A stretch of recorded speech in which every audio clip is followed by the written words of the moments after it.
I am Dr. Sudhavani, dermatologist and aesthetic skincare specialist, road number 92, Banjara. ఈ మధ్యలో మీరేమైనా నల్లటి పుట్టుమచ్చలు లాంటివి నోటీస్ చేస్తున్నారా? సో జనరల్గా పుట్టుమచ్చలు అంటే మనం పుట్టుకతోనే ఉంటాయి అనుకుంటాం, కానీ కొన్ని మచ్చలు ఓవర్ ఏ పీరియడ్ అంటే 2 months నుంచి 30 years, 40 years, 50 years కూడా కొన్ని మచ్చలు అనేవి డెవలప్ అవుతూ ఉంటాయి, చిన్ని పుట్టుమచ్చలు. అసలు పుట్టుకతో ఉండే పుట్టుమచ్చలని కంజెనిటల్ మెలనోసైటిక్ నీవస్ అంటారు. సో ఈ పుట్టుకతో వచ్చిన మచ్చ చాలా నల్లగా ఉంటుంది, దాని మీద హెయిర్ గ్రోత్ ఉంటుంది. తర్వాత ఇవి సైజు ఒకవేళ పెద్దగా ఉంటే ఫ్యూచర్లో ఆ మచ్చలో మాలిగ్నెన్సీస్ వచ్చే ఛాన్సెస్ ఉంటాయి. జనరల్గా మనకుండే మచ్చలన్నీ కూడా పుట్టిన తర్వాత ఒక 1 month, 2 monthsకి డెవలప్ అయ్యేవి ఉంటాయి. ఈ మచ్చల్లో కూడా కొన్ని ఫ్లాట్ మచ్చలు ఉంటాయి, కొన్ని ఏమో ఉబ్బుగా ఉంటాయి. వీటిని కాంపౌండ్ నీవస్ అంటాం.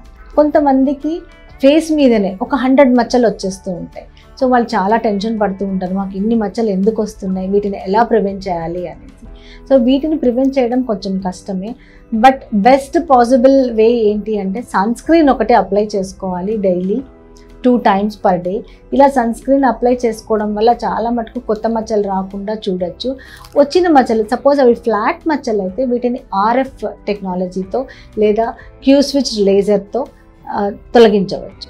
ఒకవేళ అది కాంపౌండ్ నీవస్ అంటే ఉబ్బుగా ఉంది అంటే అది మాత్రం ఎక్సిజన్ అంటే మొత్తం తీసేసి చిన్న సూచర్స్ వేసి మొత్తం టోటల్గా తొలగించాలి. ఎందుకంటే ఈ కాంపౌండ్ నీవస్లో దాని స్కిన్ కింద కూడా ఆ నీవస్ మెటీరియల్ అనేది ఉండిపోతుంది. అది కనుక తీయకుండా ఓన్లీ పైన తీసేస్తే మళ్ళీ ఆ నీవస్ అనేది రీగ్రోత్ అయ్యే ఛాన్సెస్ ఉంటుంది. ఈ కాంపౌండ్ నీవస్ కొన్నిసార్లు చాలా పెద్దగా పెరిగిపోతూ ఉంటాయి, సైజ్ ఇంక్రీజ్ అవుతుంది. చాలామంది టెన్షన్ పడిపోతూ ఉంటారు, ఇదేమన్నా క్యాన్సర్ లక్షణమా అని. బట్ అది న్యాచురల్గానే కొంతమందిలో అది పెరుగుతుంది. బట్ క్యాన్సర్ అంటే ఎప్పుడు ఐడెంటిఫై చేయాలి అంటే ఏదైనా పుట్టుమచ్చలో ఒకటి అది ఇర్రెగ్యులర్ కలర్ అంటే ఒక చోట ఒక కలర్, ఇంకొక చోట లైట్ కలర్, డార్క్ కలర్, ఒకటే మచ్చలు ఇన్ని రకాల షేడ్స్ ఉండడం వల్ల, లేకపోతే అది దురద ఉండడం వల్ల, తర్వాత బ్లీడింగ్ రావడం వల్ల ఆ మచ్చ నుంచి సైజ్ ఇంక్రీజ్ అవ్వడం అంటే డ్రాస్టిక్గా ఇంక్రీజ్ అవ్వడం, ఇవన్నీ కూడా క్యాన్సర్ లక్షణాలు. ఇలాంటివి ఏవైనా సరే ఆ పుట్టుమచ్చలో ఉంటే డెఫినెట్గా మీరు డెర్మటాలజిస్ట్ని కన్సల్ట్ చేయాలి. So more number of moles వస్తున్నాయి అంటే you consult your dermatologist for better treatment options. Thank you.